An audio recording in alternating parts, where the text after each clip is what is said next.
America में एक बार फिर डोनाल्ड ट्रंप राष्ट्रपति बन रहे हैं। इस खुलासे पर एक कारोबारी दिन पहले घरेलू equity benchmark index BSE Sensex और निफ्टी 50 एक फीसदी से ज्यादा उछल गए थे। हालांकि आज पिछले कारोबारी दिन की अधिकतर तेजी गायब हो गई। इसकी एक बड़ी वजह तो ये है कि मार्केट की नजरें फिलहाल फेडरल ओपन मार्केट कमेटी यानी FOMC की बैठक पर है। सेंसेक्स आज 836.34 पॉइंट्स यानी 1.04 फीसदी की फिसलन के साथ 79,541.79 और निफ्टी 50 भी 284.70 पॉइंट्स यानी 1.16 फीसदी की गिरावट के साथ 24,199.35 पर बंद हुआ। PSU बैंक को छोड़ निफ्टी के सभी सेक्टर के इंडेक्स रेड जोन में हैं और PSU बैंक का भी निफ्टी इंडेक्स फ्लैट ही बंद हुआ है। सबसे ज्यादा दबाव मेटल, IT, ऑटो, रियलिटी और फार्मा शेयर्स में दिखा। ट्रंप की धमाकेदार वापसी के अगले ही दिन आखिर भारतीय स्टॉक मार्केट में इतनी बड़ी गिरावट क्यों आई, तो आज इस वीडियो में इसी पर बताते हैं। इसमें सबसे पहला कारण है अमेरिकी फेड के फैसले का इंतजार। जैसे रेपो रेट को लेकर भारतीय केंद्रीय बैंक RBI की MPC की बैठक के फैसले का इंतजार मार्केट को रहता है, वैसे ही अमेरिकी फेड के भी फैसले का इंतजार मार्केट कर रहा है। अमेरिकी फेडरल रिजर्व ब्याज दरों पर फैसला लेने वाला है और माना जा रहा है कि इस बार ब्याज दरों में 0.25 फीसदी की कटौती हो सकती है।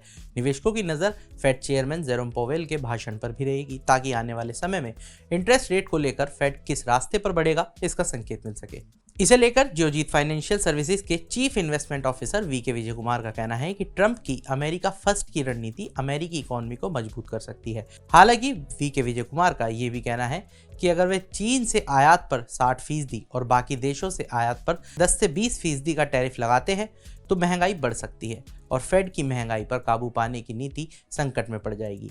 ऐसे में अमेरिकी फेड रेट में कटौती की नीति पर फिर से विचार कर सकता है। ऐसा हुआ तो दुनिया भर के स्टॉक मार्केट को झटका लगेगा।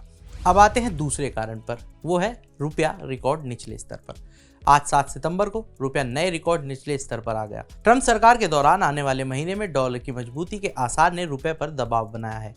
FIIs की बिकवाली, ये है तीसरा कारण। विदेशी निवेशकों की बिकवाली थम नहीं रही है। बुधवार को विदेशी संस्थागत निवेशकों यानी FIIs ने 4,445.59 करोड़ रुपए के शेयर की नेट बिक्री की। इसने मार्केट का माहौल खराब कर दिया।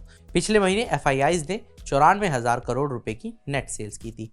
अब आते हैं अगले कारण पर, वो है चीन में राहत पैकेज के आसार। न्यूज एजेंसी रॉयटर्स की रिपोर्ट के मुताबिक चीन आने वाले सालों में 10 लाख करोड़ रुपए युआन यानी 117.79 लाख करोड़ रुपए का कर्ज लेने पर विचार कर रहा है।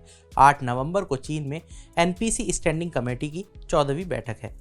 इस बैठक में इस पर विचार हो सकता है। इस बैठक में किसी बड़े प्रोत्साहन पैकेज पर फैसले की उम्मीद पर चीन का CSI 300 इंडेक्स और हांगकांग का हैंगसेंग इंडेक्स एक फीसदी से ज्यादा उछल गया।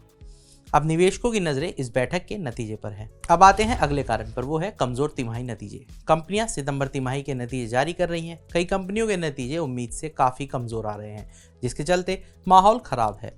कुछ एनालिस्ट का मानना है कि इक्विटी मार्केट को कुछ सेक्टर्स में सुस्त कमाई का झटका लग रहा है। अब आते हैं अगले कारण पर, ट्रंप की नीतियों का हो रहा है इंतजार। अगर अमेरिकी राष्ट्रपति ऐसी कोई नीति अपनाते हैं जिससे चीन को झटका लगता है तो इसका फायदा भारत को सीधे तौर पर मिल सकता है।